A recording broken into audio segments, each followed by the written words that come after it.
Very distinguished panel here with us today. I should move this down a little bit. There we go. First of all, we have Mary Mattingly. Mary is a Brooklyn-based artist whose work explores issues of sustainability, climate change, and displacement, combining photography, performance, portable architecture, and sculptural ecosystems into poetic visions of adaptation and survival, expressing in my mind the horrific impacts we humans have had on this planet. Mary's work has been exhibited at Storm King, one of my favorite places, the International Center of Photography, the Seoul Arts Center, Brooklyn Museum, New York Public Library, de Cordova Museum and Sculpture Park, and Palais de Tokyo. In 2017, she founded the project Swale, a public floating food forest edible landscape on a barge in New York City, created to circumvent public land laws. More recently, Mary completed Polar Human-Assisted Sculptural Ecosystem for the International Havana Biennial. Next, we have Leslie Price. Keith Sproul. I got the order here on my sheet. Keith is from Jackson, Wyoming, and is dedicated to utilizing tourism as an economic tool for the sustainable development of local and regional economies. He has worked in Asia, Africa, Central Europe, the Middle East, and the Americas. In the course of his career, he has traveled to over 130 countries. As an analyst and tourism development specialist, he has focused in particular on the economics of cultural heritage and nature-based tourism, most often in association with rural communities on the edge of wilderness. Currently serving as the executive director of Abercrombie and Kent Philanthropy, a leading private sector travel philanthropy with the mission to positively impact lives and livelihoods in the communities where A&K guests travel. Sproul manages a portfolio of 42 projects in 21 countries. Leslie Price is communications director at Index, Designed to Improve Life, a nonprofit organization based in Copenhagen, Denmark. Originally from Australia, Leslie oversees all communication efforts at Index. Founded in 2001, Index provides knowledge, global recognition, and capital to people using design to bring about purposeful change. The organization is best known for the Index Award, a large-scale design biennial celebrating the world's most iconic and impactful solutions. Notable past winners include Duolingo, LifeStraw, and the Ocean Cleanup. Leslie is most interested in human-centered design, everything from the very simple to the almost sci-fi. In line with Index, her mission is to show how design can be instrumental in establishing a good quality of life for all. Now, before we begin, I just want to have a little subtext here. Our role in saving the planet. What can average people, those not in positions of power or privilege, do to contribute to the fight against climate change? What is our responsibility? How do we overcome feelings of powerlessness? I would like each panelist to respond, approximately 5 minutes, give their opening comments, personal stories, anecdotes, however you see fit. Thanks. Thanks. Can you hear me? Okay. So I think about, closer? Okay. Maybe turn it that way a little bit. Okay. Yeah, so I think about the question a lot, and I wanted to share a personal story. So I grew up poor in a rural agricultural town in New England in the 1980s. The insecticide DDT wasn't being used on farms anymore, but it was still in the water table. So when I was young, the state retested the water and we were told it was contaminated. We'd need to buy bottled water. So like many people there, I live with an autoimmune disease that I can't prove is from the water. Mine's a common experience. In my own research 30 years later, I learned that more private systems in the area are contaminated than when I was growing up, even with the move from well water to public-private infrastructure. So in the year 2000, to jump back, I'd saved enough money to move across the country and enroll in art school. I moved to Portland, Oregon, and water was in the news. Bechtel and the World Bank had privatized water in Bolivia, and the poor couldn't afford the new price. People protested, the police shot and killed protesters. What was later called water wars in Bolivia had triggered my own fight or flight response. For me, this wasn't a faraway problem. This was an American company, and the issue of water was close to home. So a year later, I moved to Greenpoint, Brooklyn, the site of one of the largest oil spills in the United States. No one in the neighborhood outwardly seemed to care. I knew New York City's drinking water was some of the best in the country, protected by hundreds of thousands of acres of land that simultaneously deprived communities upstate of using that land to support themselves. It was a trade-off. I was grateful to have access to the clean water. So while I don't think of myself as a selfish person, many rationalizations I make are based on my own health and care. I don't always have time or groceries at home to pack lunch, so I end up buying on the go and tossing the packaging in a garbage can that I know is probably going back to my hometown in a landfill. So my basic needs motivate me. It's what almost all my artwork is about, because it allows me to minimally care for myself and make art at the same time. Often, I don't feel like I have time to read up on the latest carbon sequestration idea, yet more recently I found months of time to dedicate to building an edible landscape on a barge. Maybe it's because that action was not speculative to me, but clear, but it was also so much fun. So it was fun in the way that you get an adrenaline rush when you're skiing down a new slope. I didn't feel angry, but I felt like I was making a difference. I juggle what I'm passionate about, which is art, protecting water and food, and paying my rent. Swale started because I wanted shared access to healthy food, to the waterfront. I believe that the more people who interact with water, the more we care for it, and contemplative space. So 2,000 unpaid labor hours later, and $200,000 in grant money later, could have bought a lot more healthy food than Swale has grown to date. But now New York City is growing edible perennial plants in one park and allowing anyone access to pick 24 hours a day, breaking their own 100-year-old law. And now people talk about public food as a right. So I do things out of habit, out of desire, out of social momentum, out of fight or flight, and ultimately out of what's best for me. I'm also motivated by the ascetic lives of spiritual people, by finding love through repair, maintenance, building soil, and when I see minimalism moving from a contemplative art movement to a lifestyle choice, I want to inquire what moves an idea or a way of life from the fringes of a culture to the mainstream. Thanks.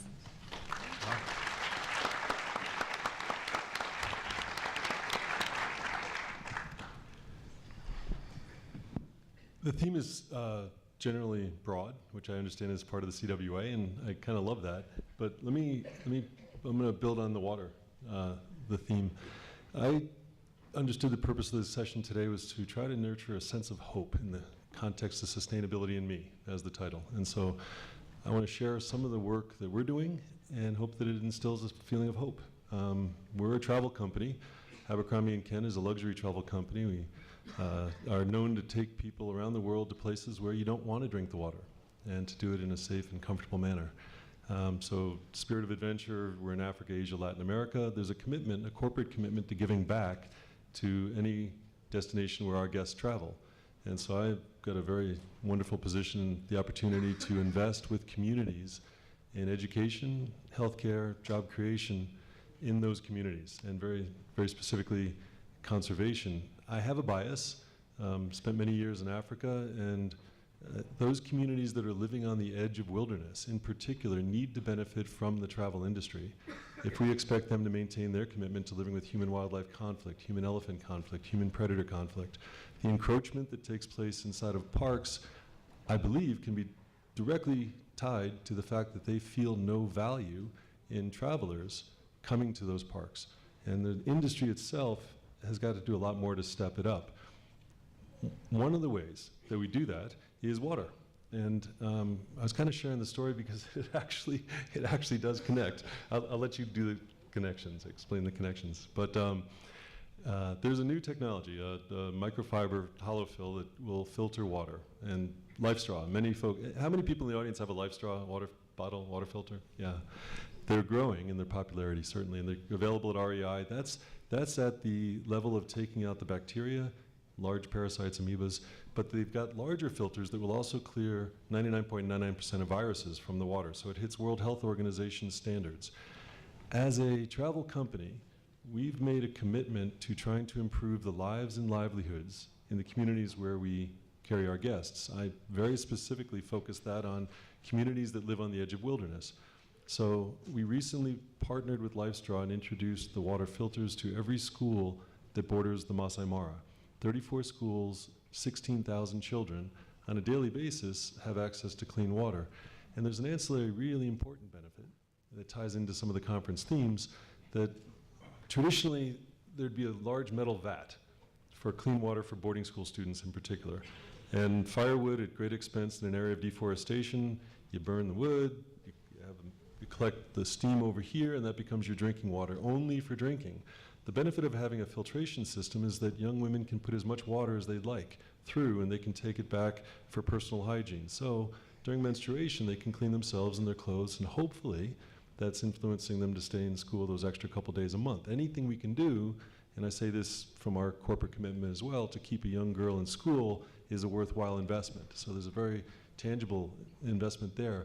From the context of the guest experience, when our guests visit a school, they see the water filters, and they see the kids lining up between class having a glass of really clear water, they get it. And so we open the door, if they would like to support, to please join us in this effort. We are, at the end of this month, expanding to every school that borders the Ngorongoro Crater. We're working with the Ngorongoro Crater Conservation Authority, the Maasai that control the crater, and we're introducing the filters to 15 schools, another 7,000 children, and working with LifeStraw, we're partnering to create a water station at the entrance so that every guide, driver, ranger, guest can stop and fill their water bottle instead of carrying plastics. So it broaches over to sustainability issues relative to plastics. We're one travel company. Every travel company ought to be able to speak to this type of investment in making a tangible difference and improvement in lives. The greatest joy I have is when I get a call from a mother who talks about their kids having been on vacation and they can't stop talking about it, they want to do something. And so we give them an outlet, and that's, I hope, part of the idea of hope in the context of this conversation. Thank you.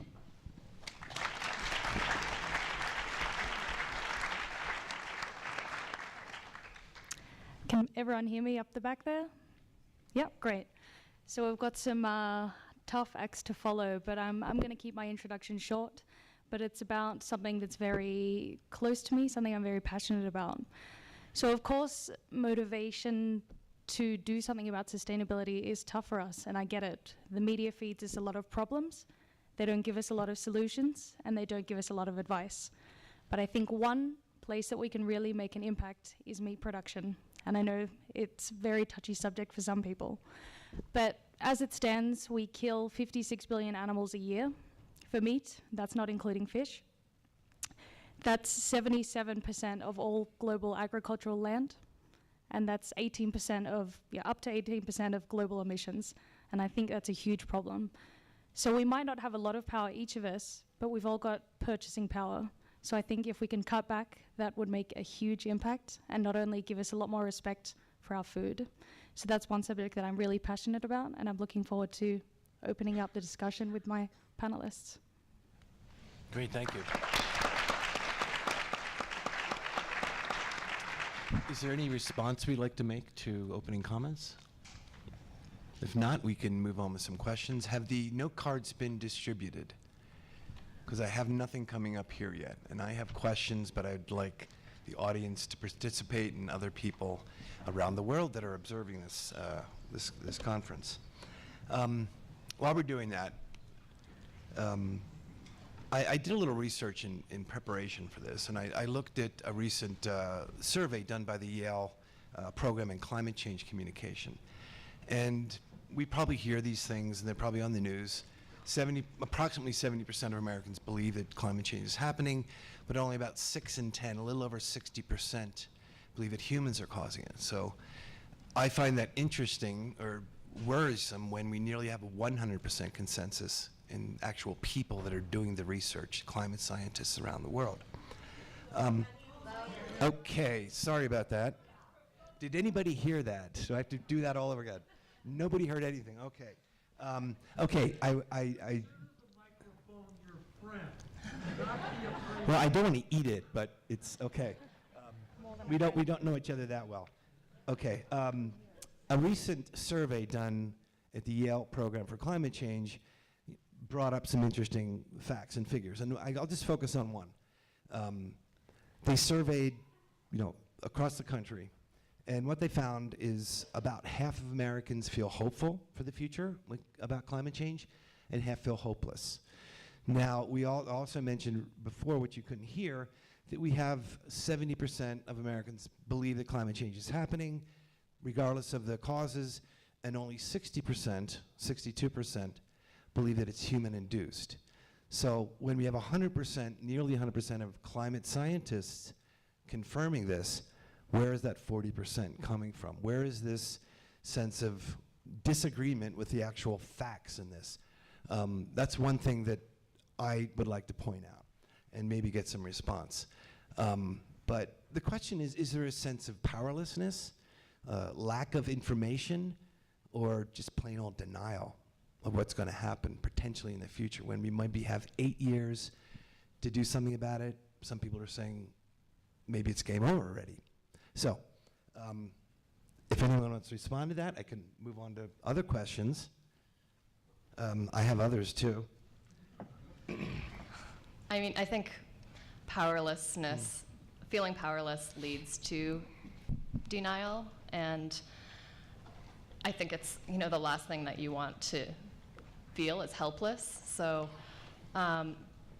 denying is a way to not feel as helpless, right? So yeah, I guess that's how.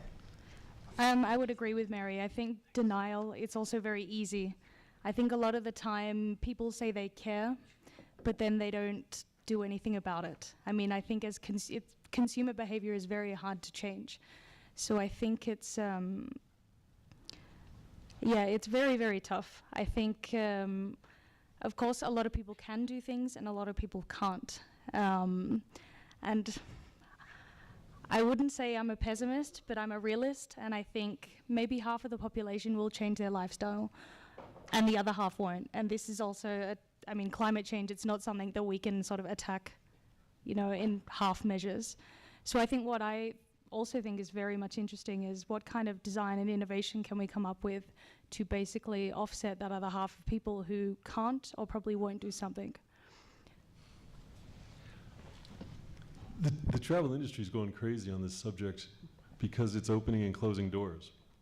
The number of cruise ships that are now able to go through the Northwest Passage, the number of ships that are going down to Antarctica, prospects for other openings, the Eastern Passage. It's a commercial venture, and the industry is going to move into opportunity.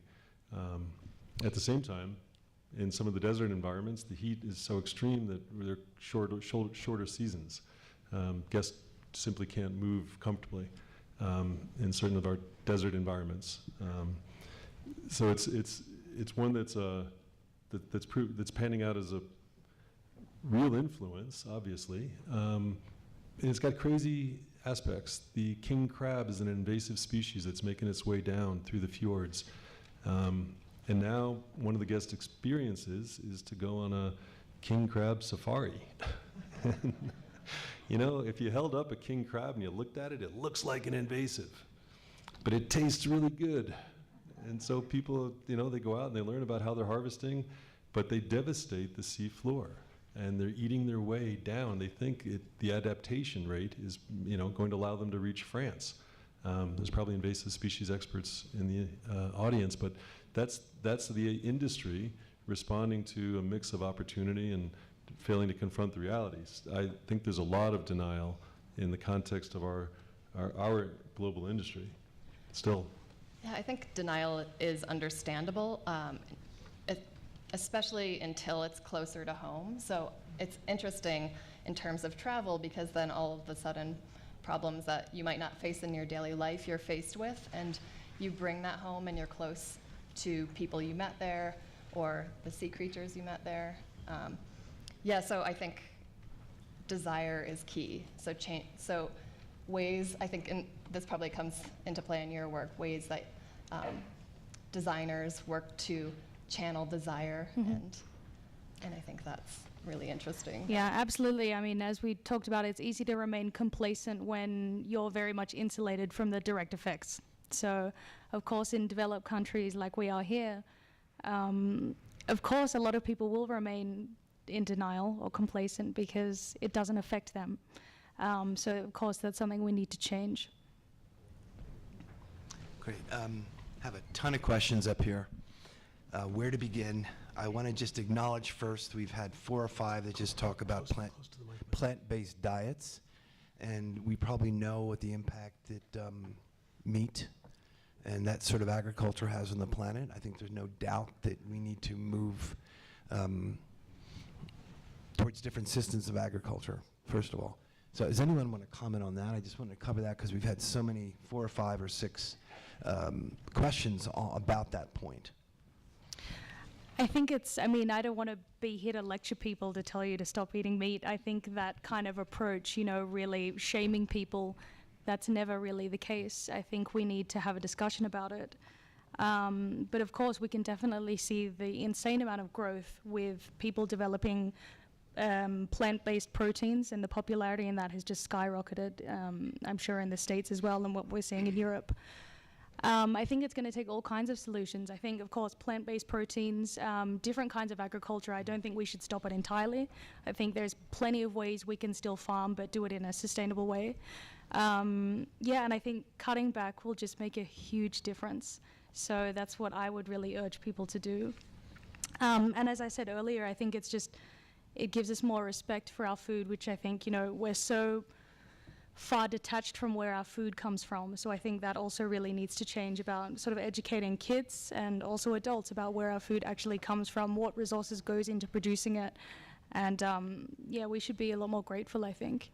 I mean, of course, I've talked about this in other panels. What I think is also really exciting is lab-grown meat. I know it scares people, but I think it's, as I said, I'm sure half of the world will remain complacent and probably won't change their lifestyle. So I think that kind of stuff is needed. We can't just expect everyone to change, because they won't. I think it's a little bit naive to think that way. Of course, we should always try, but yeah, we really will need innovation, I think. In terms of lifestyle change, I remember being 13 and watching a PETA video, and that making me turn vegetarian for about 15 years, until I learned I had celiac, and then I relied on meat because I wasn't eating any wheats. And yeah, so I had a pretty plant-based and meat-based diet, and not to sound like a commercial, but when I did give up meat again, I actually felt like I had so much more energy and didn't ever think that I would feel as good as I did. And so I don't know, in terms of our own diets, I think there's a lot to be said in my personal experience from relying on plant-based proteins instead of meat-based proteins. It's just made me feel so much better. Great. Okay, these questions are really all over the place, and I'm trying to group them into categories here. But I wanted to just make one comment. The first one that popped up here, and I would encourage everyone to use the app.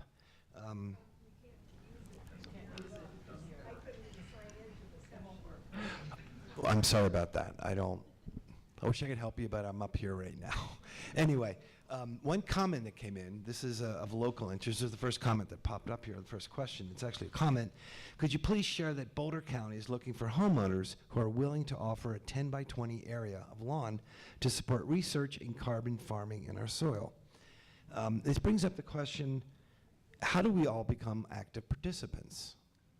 How do we do something? And I think we can talk about diet, we can talk about, you know, how do we consume, how do we buy things? Our choices that we make are incredibly important on an individual basis. Some years ago I was reading a book by Daniel Miller, who's a sociologist. He said that, a sociologist said that the consumer is the dictator of the world, because our decisions, which talk about how things are produced in other countries, the desire, the demand, and maybe we could have a few comments on that sort of side of it. What is the role of the consumer, and how can we become more activist if we really want to see change, if we're concerned about change?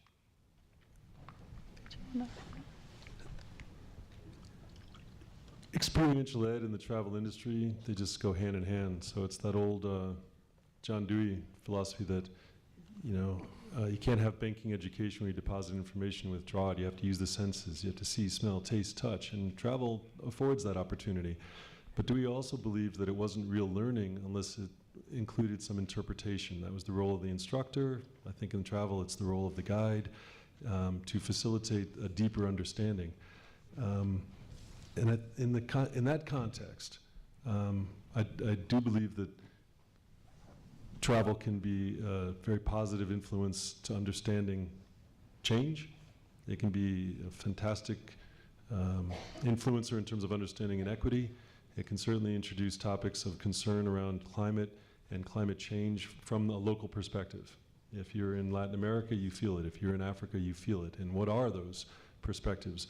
We've actually conducted a training with our staff in Africa in particular to educate them on how to talk about this topic, because they were always being asked questions, and there was language that they weren't familiar with because it's not in the vernacular, it's not in the press of Africa as much. And so we had to talk about climate change. We had to talk about what their issues were. We had to talk about helping them come to grips with what the impacts are in terms of their family histories of farming or their family history with cattle, because there were a lot of aggressive questions to our Maasai guides, for instance, about cattle. Sometimes we don't figure out how to express ourselves so politely. Starting with sending, reference to shithole countries. Excuse my bias. So we've had those kinds of conversations because we want to make sure that that's a part and parcel of the guest experience, is to hear local perspective on those views. And so we consciously guided some introspection about what those answers might be.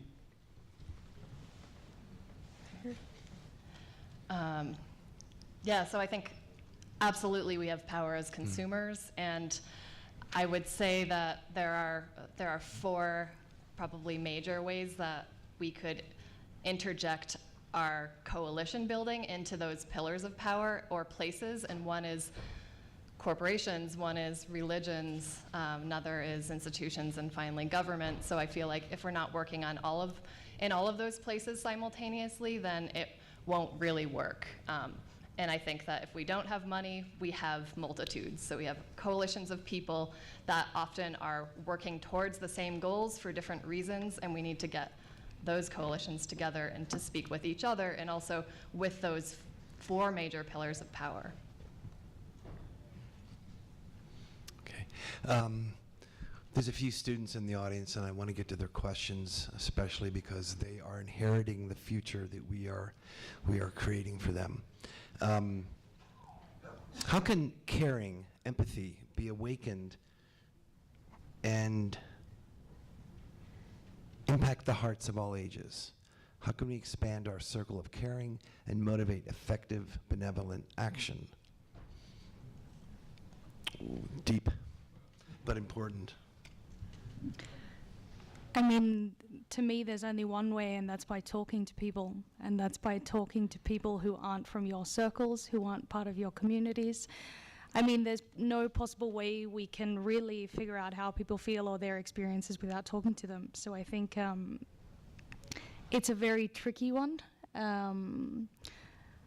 But I'm confident that we can do so with sharing people's stories. I think it's generally the only way we can do it, unless we're in somebody else's shoes. I kind of shared earlier that one of the nicest phone calls to get is from the mother or father of a family that's just traveled with us, because kids get it.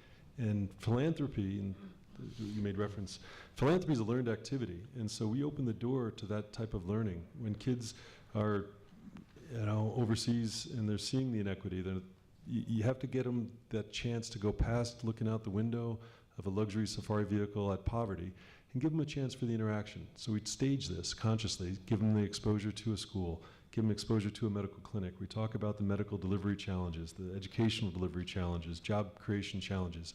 And when a child's heart is opened in that experiential way, giving them an outlet to then make a difference. The nicest calls are when the kids go back and they're working with their youth group, or they're working with their church group, or they're working with the Girl Guides, and wanting to establish something that they want to own, that's a lifetime skill that we're trying to introduce. Yeah, I think empathy happens in public spaces. I'm thinking about like driving a car and how easy it is to get road rage and get mad at a person who you can't immediately talk with. And then how much empathy you have when you're talking with someone in space, face to face. So sharing stories, maybe not necessarily always over the internet or on Facebook or whatever social media you use, but really in public space, I think makes a big difference. Okay, this is something of a follow-up question, but I think it goes in a little more detail. As a student, it's frustrating to see adults waiting for those in power to make big changes instead of making changes in their own life. How do you suggest young people get adults to care enough to make changes in their own life? Boom. Yeah, that one gets going. Who asked that question?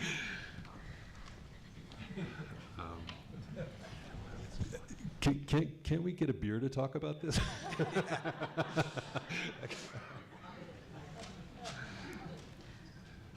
So the question was, how do we get adults to care about, yeah. I think there's a level of comfort that people want, right? And so changing that desire for that level of comfort is probably the first thing I would suggest. It's like maybe that level of maybe those things that you thought you needed for that comfort aren't really necessary, or for that love aren't really necessary. So maybe it's, again, I think it goes back to desire, at least in part. I think maybe you can't get your parents or someone to care, but you can. I know you might be a kid, but I mean, clearly you're pretty clever if you pitched us that question. But I mean, you can, as a kid, get involved in a lot of causes. I mean, you can support, I mean, there's a million things you can do as a kid. The same things you can do as an adult, you know. I think it's, yeah, try to seek out a community that shares your concerns. I think, yeah, just get involved. You might not be able to convince someone specifically, but there's always going to be people out there who share your concerns, and ways to sort of mobilize a group to, yeah, make the change. Yeah, I feel like it always feels good to think you change someone's heart or mind, but I think maybe energy better spent often is finding like-minded people and just going forward. Yeah, absolutely. Yeah.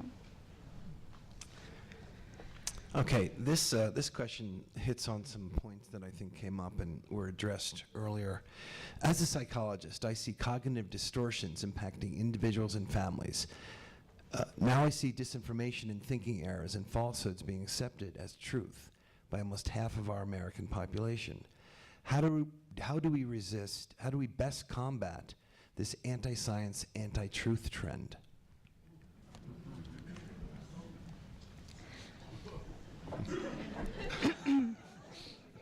I feel like these questions are all very similar, and I don't know, for me, there's no intellectual answer you can really give except to talk to someone who is not of the same, who doesn't come from the same background as you. Maybe they don't have the same political inclinations as you. But I feel like, yeah, if someone's willing to deny facts and they just want to believe what they want to believe, I mean, you can try, and I mean, you can talk with them face to face, as we said, not online. I feel like that is the only way. And try not to get angry. That's what I would really suggest. I think it's very easy to get very frustrated when someone's coming from a place that you think is just insane. But at least from my experience, if you can try to be empathetic, try to take the high road, and yeah, have a conversation with them. That's, again, as I said, it's not an intellectual answer, but I feel like it's the only answer you can really give to something like that, particularly when facts fail. So. How do you do that with a family member? I mean, I get it. It's really hard. Like, we've all sat around the dinner table and had that awkward moment in our lives when we realize our values are very different to our parents, maybe our kids, our siblings, or something like that. Yeah, it's tricky, but they're your family after all, so you should be able to be honest.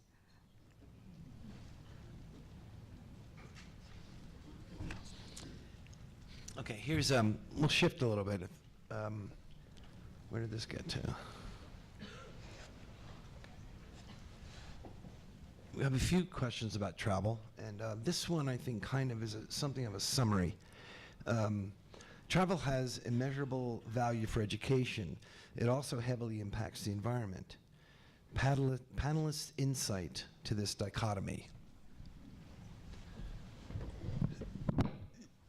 So we get this a lot, and it's an important topic because there's a carbon footprint to travel, and that's the one that comes up most often, especially in Boulder. And it's a real issue. Our ability around the world to move ourselves, move large volumes of people has increased exponentially. We can fly longer, we can fly faster. We've got all sorts of off-road ATV vehicles to get people to places that were previously inaccessible except by foot and struggle. And these systems are facilitating a larger number of folks, and we've had countries that previously didn't allow their population to travel. Now they're coming in very significant numbers. Obviously China, but that's one of many. These influences are not going to go away.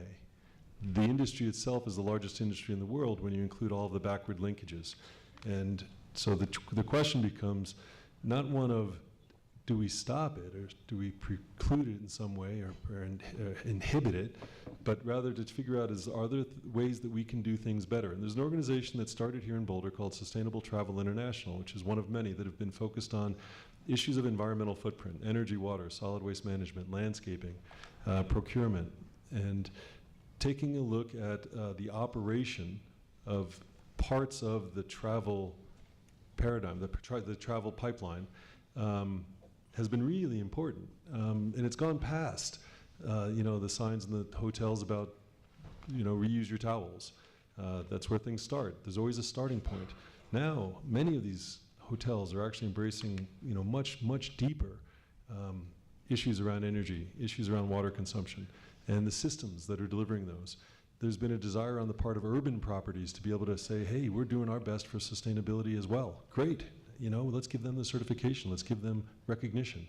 There's also been a migration to recognizing in the context of travel and sustainability that the host communities need to be beneficiaries. That's kind of what I speak to most often. And so we've embraced that as a principle of our operation, and many companies have done the same. I don't want to highlight us too much because it's a trend in the industry that they are doing what they can to help with educational and benefits going to host communities. But here's an individual, here's the challenge, is there's another organization called the International Ecotourism Society that had a very strong campaign. It's a great message. Your travel choice can make a difference, and it can. How you choose your operator, how you choose those hotels, and consciously asking, what are your investments in your environmental footprint? And what are your investments in the host communities? Ask your tour operator, what are they doing that makes a real difference? So I'm going to get a slight bit provocative because sometimes it makes it more interesting. There's an organization called Pack for a Purpose, and I won't ask anyone to raise their hands because a lot of you may know of them, but it kind of disgusts me that we're still advocating for guests before they leave to take a little bit of space in their suitcases, run down to Walmart, buy a whole bunch of Chinese plastic crap, carry it across, and then randomly distribute it. That image of the Western visitor, usually white, handing something to someone on the ground who's going to be so appreciative, gag me. If that's the standard, of which we're going to talk about giving back, handing out sweeties or notebooks or plastic shoes or this nonsense, stuff, carrying more stuff around the globe never changed a life or a livelihood.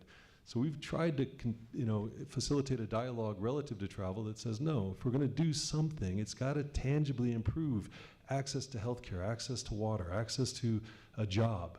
And so asking your tour operator, what are you doing, and listen to the answer. If they're still carrying books, carbon,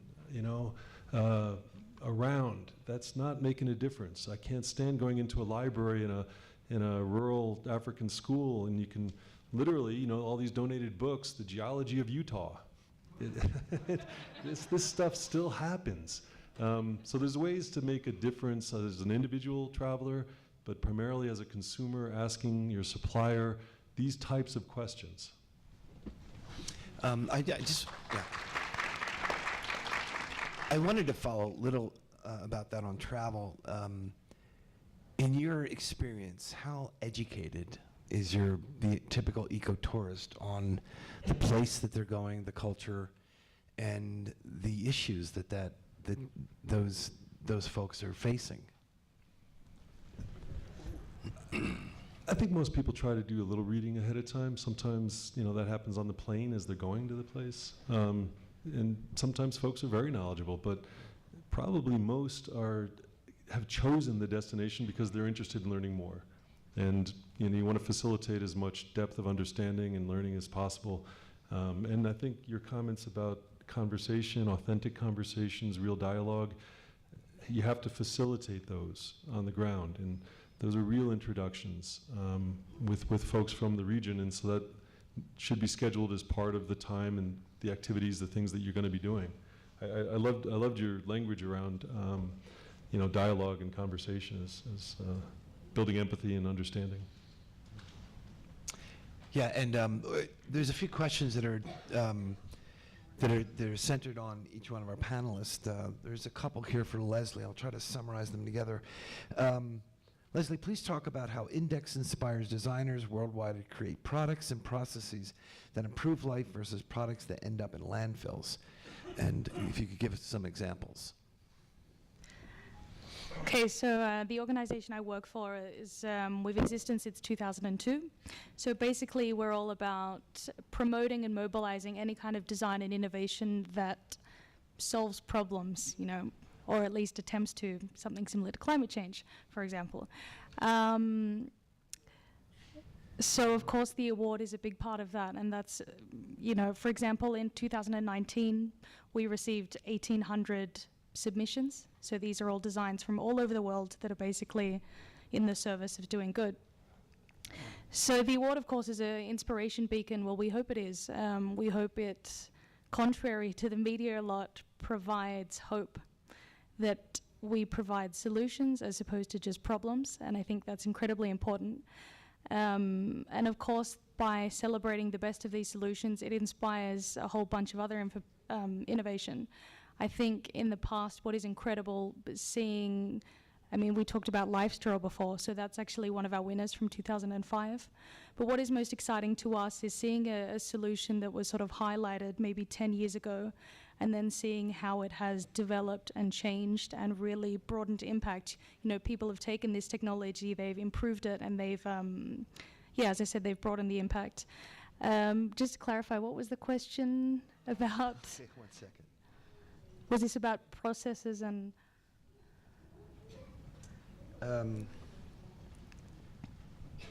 How Index inspires designers worldwide to create products and processes that improve life versus products that end up in landfills?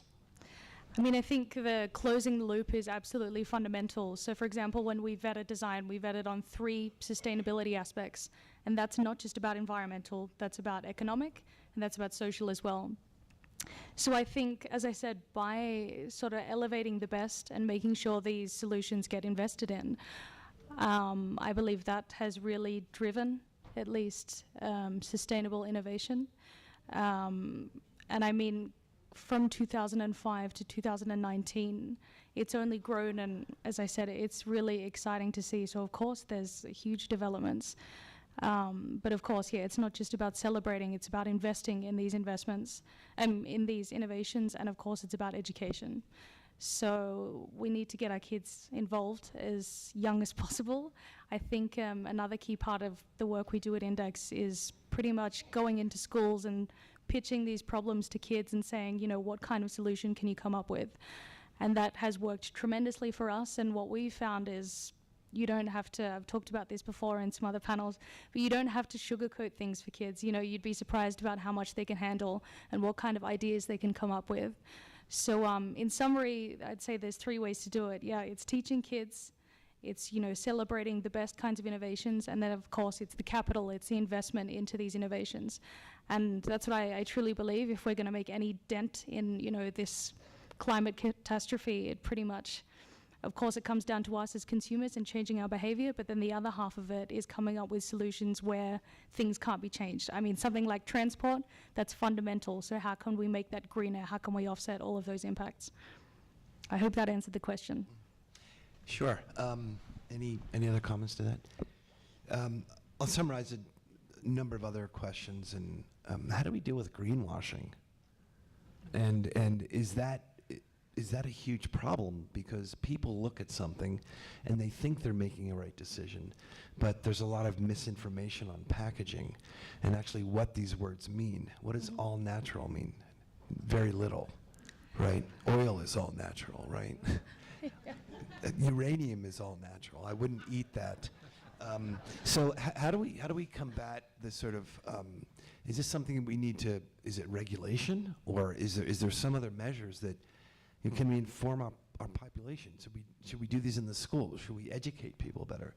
One thing I'm always pushing for, should we have a sustainability certificate mandatory for most institutions of higher learning? If this is the future, where is our, our educational system being involved in this? I know that's a loaded question, but it all goes back to what information do we have to make informed decisions?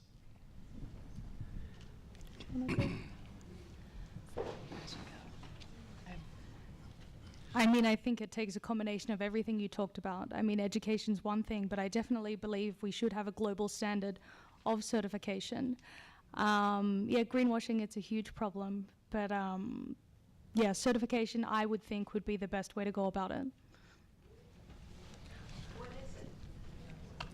Greenwashing, so it's basically when a company uses language or any kind of branding or anything like that to imply that they are sustainable, basically, in summary.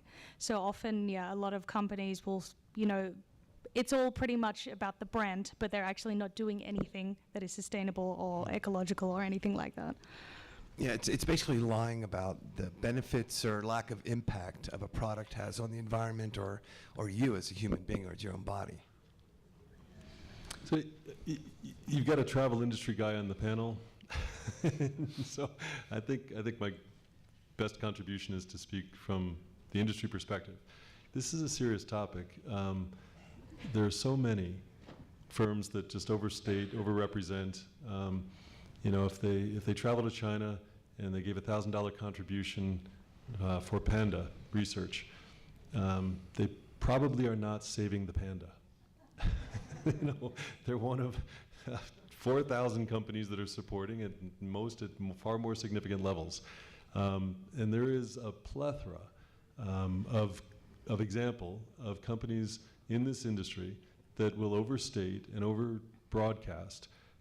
They might do something really worthwhile. They might spend a few dollars or carry a few guests to a site, but then they're going to spend 5 times that amount doing an advertorial about all the good they're doing.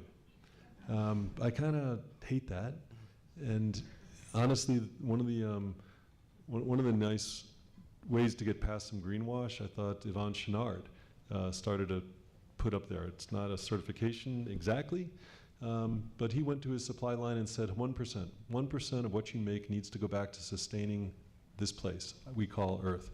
And so 1% for the planet launched. And companies that participate actually have to have that vet in order to get that 1% certification. In the idea of 1% in the travel industry, very rare. Very few companies can even represent that they're giving 1%.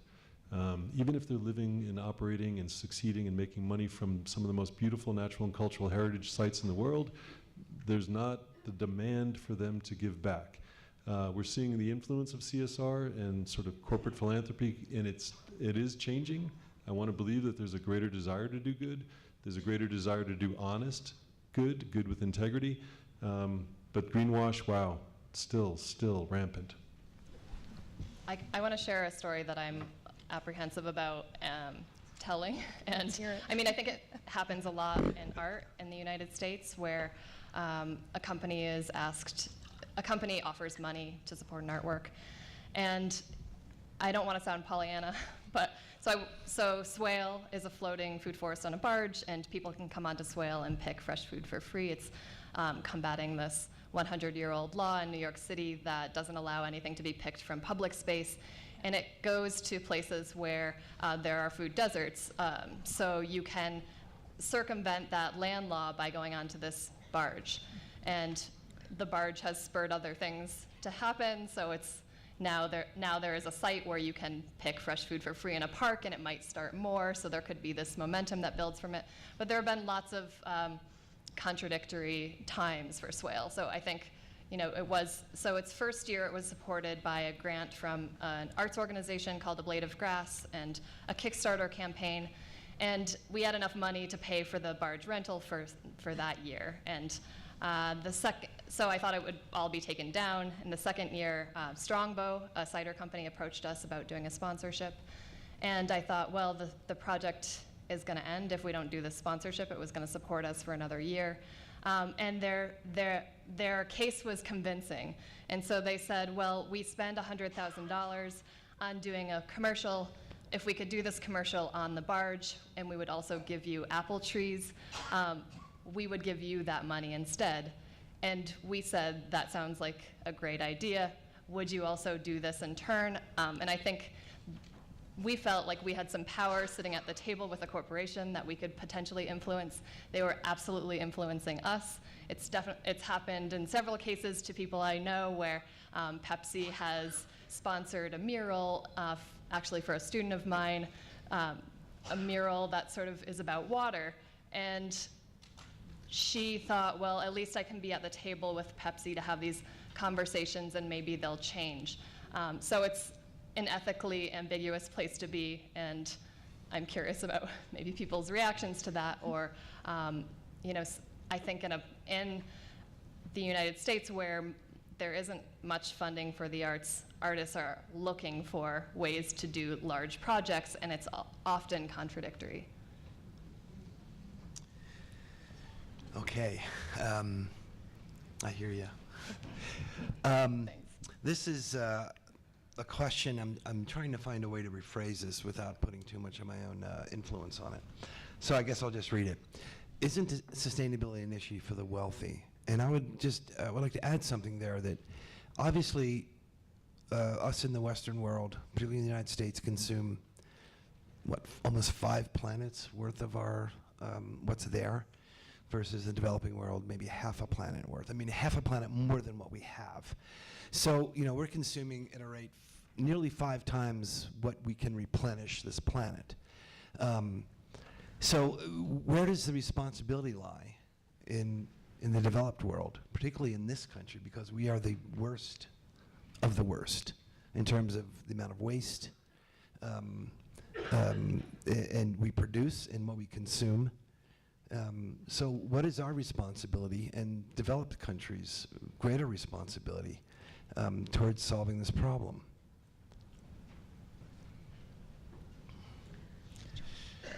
You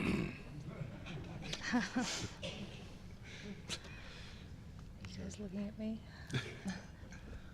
Is there an innovation angle to it? Is there? Is there innovation index?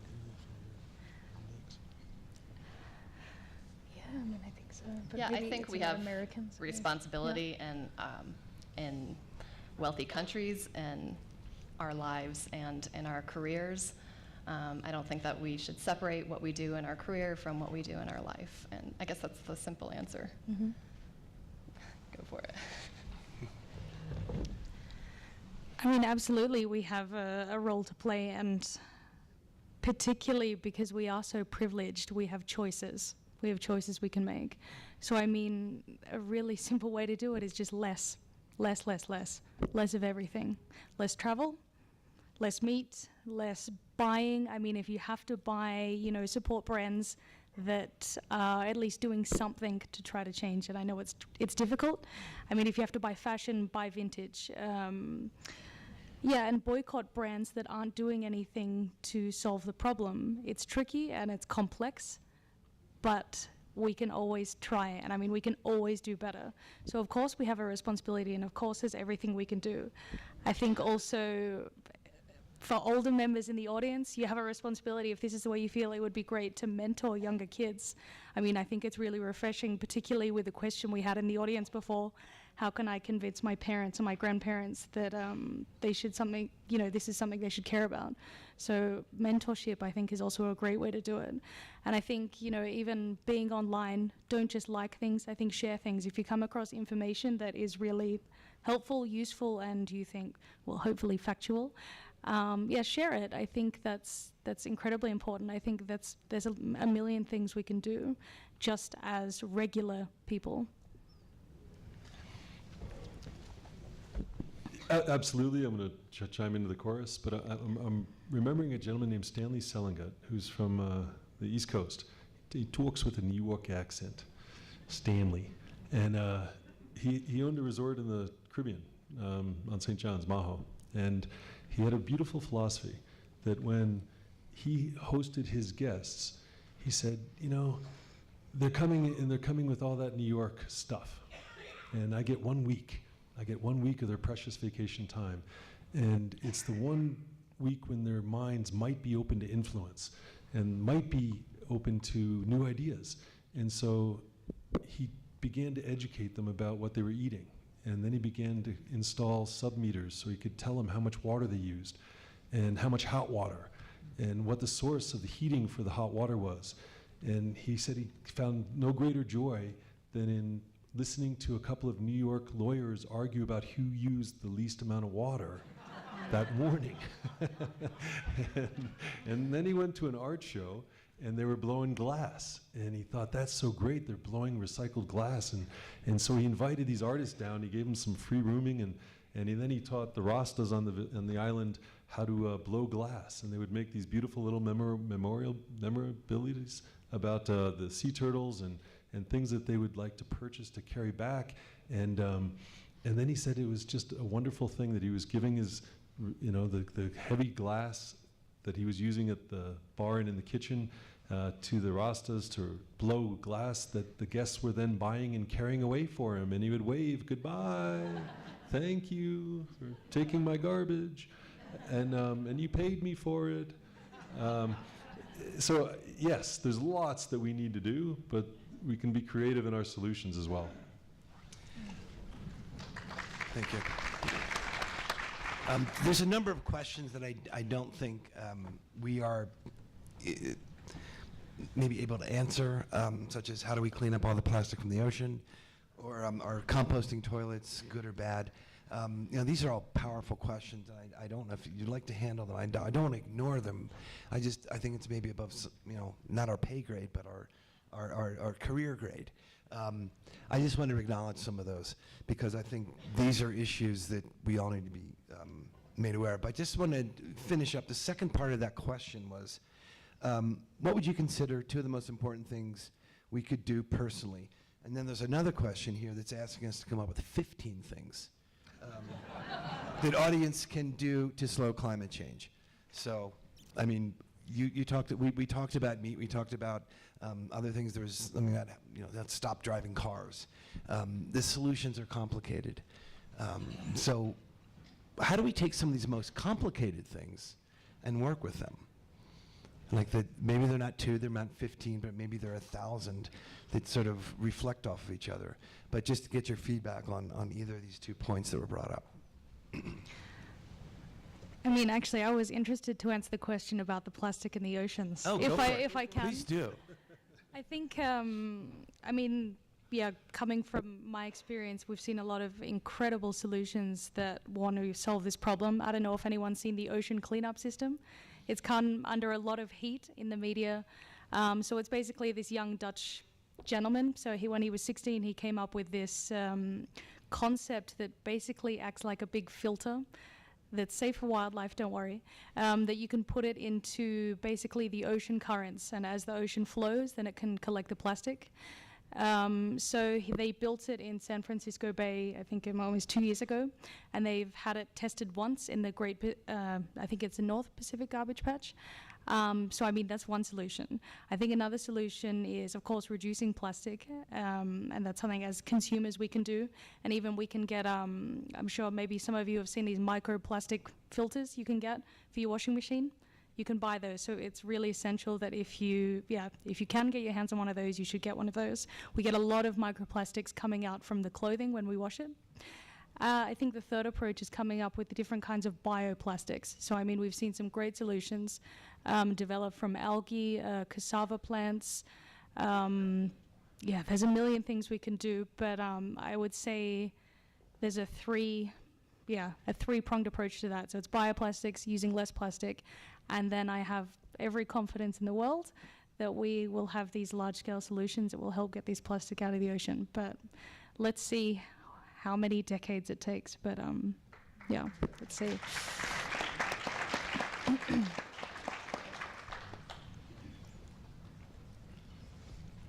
Okay. Here's a question. Now, I think I'll do my best to paraphrase. I'll just read it. The recent book, Losing Earth, exposes how oil companies use propaganda to change politics and make science a political issue. How do we get the oil companies that now acknowledge human-caused climate change to undo what they've done? Or, I mean, I think we're all somewhat responsible for that. But I'd like to get your opinions on that one. Take it away, guys. I know. Nobody said it was going to be easy. Yeah, it's true. Well, maybe look at it another way. If we have this powerful monetary political machine, I think the question is also asking, what measures we can take as individuals to put pressure on that system. We can, of course, vote, and there's a question here about how do we get younger people to vote more, since it's their future, and I'd like to sort of blend that in here. But how can, if this is the big problem, the problem is that political, there's another question here about how can we make political change. Obviously we do that at the ballot box, but we don't always have the best choices either. So what does the individual do in terms of engaging a political conversation at a local level and have that become a much larger voice if it starts to resonate through many communities throughout the country and world? Well, I think the divestment movement is really important, and that happens on a local level. And then also using less is essential, and talking with your religious leaders is another form of pressure. So I said this again, but I think I said this before, but I'm going to say it again, doing all those things at the same time, I think are the only way to really change things, and not one person doing them, but everyone. In working with new destinations, one of the things that you sort of carry with you as an a priori, just a real first step, is to try to gather the elders of that particular destination. And so in many locations, we would gather the 10 or 15 oldest members of a community and ask, well, what is special about your place? What is the power of this place? When a guest visits, what do you want them to take away? What do you want them to remember, learn about your place? How should we represent your place? And in the context of those conversations, almost every time in local language, there would be some expression of sustainability and stewardship. And they would reflect upon their role and what they remember as kids, and the diversity that they may have experienced if they were particularly in living side by side with wildlife. In Namibia, a lot of those conversations help to establish the principles of the conservancy program that's in the country. And I was recently challenged by some elders and asked, have you ever held this type of a conversation with your elders? I never went to the nursing home and had the conversation. I did ask my mom, my kid's grandma, to invite some of her friends because I wanted them to hear a certain background on topics. And I think extending the dialogue and opportunity for dialogue to those folks that historically traditional communities would respect with elder rights, maybe we need the wisdom of our elders. We don't tend to look that way, but certainly I was challenged to do it, and it was very rewarding. Yeah, on stewardship and then back to responsibility, I think something that I found through living in New York is that so much of the potential responsibility we could have is taken away, and it's always someone else's responsibility. And so we can put we see the amount of garbage that we make, it's on the street, but we can always put whatever we want in the garbage and it's taken away. I think that instilling more responsibility is something that is exciting for a lot of people. I think going on to Swale, I learned that because people would come and suddenly be surprised that they could pick anything, and then all of a sudden want to take care of that space because other people were picking from it. And I think that in such a litigious space where we can't really do anything in our parks, or not much at all, we're not given that responsibility. So I think trying to give the responsibility back to us is the first step. Okay, we have just a few minutes left. I don't know if I'll get to another question, but it keeps coming up. What are the things we can do? What is our way to become more powerful, or to, I think we're doing this, or we're talking about this. Just a brief anecdote, and then anecdote, and then anecdote, not antidote. We'd like to have an antidote. And then we'll get maybe some concluding statements from the panel. One thing I tell my students, look at the labels on your clothing. Where does stuff come from? And who are the people that are making them? What's the living condition they're in? What are they getting paid? And just compare your lifestyle to theirs. And I think that's the first thing that kind of shocks them sometimes. If I ask them to actually do research on that, they realize that their impact is really global. And I think almost we have to start thinking that way, no matter where we are in the world, especially in the developed world. So that's going to be my comment here. And I'd like maybe the panel to finish up with some ideas that they have, or thoughts they have.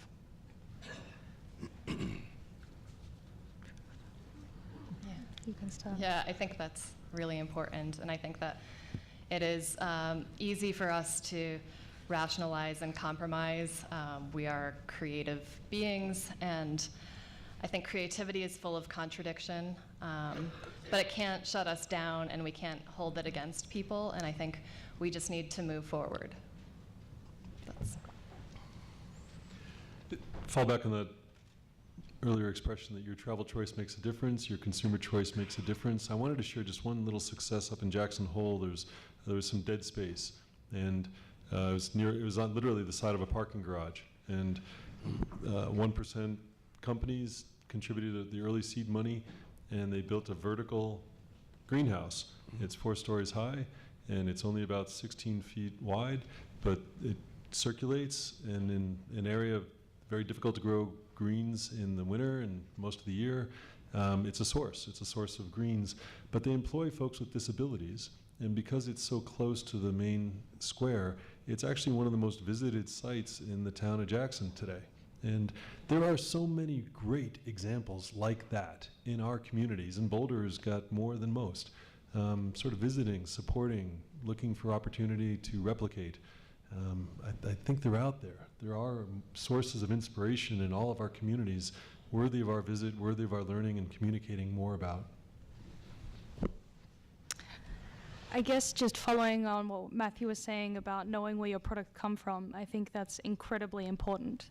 Of course, buying local is one thing we can all do, but I think we've seen some really interesting developments, particularly in relation to that, where we're seeing a lot of services pop up where they can basically use blockchain to help track the life cycle of your products.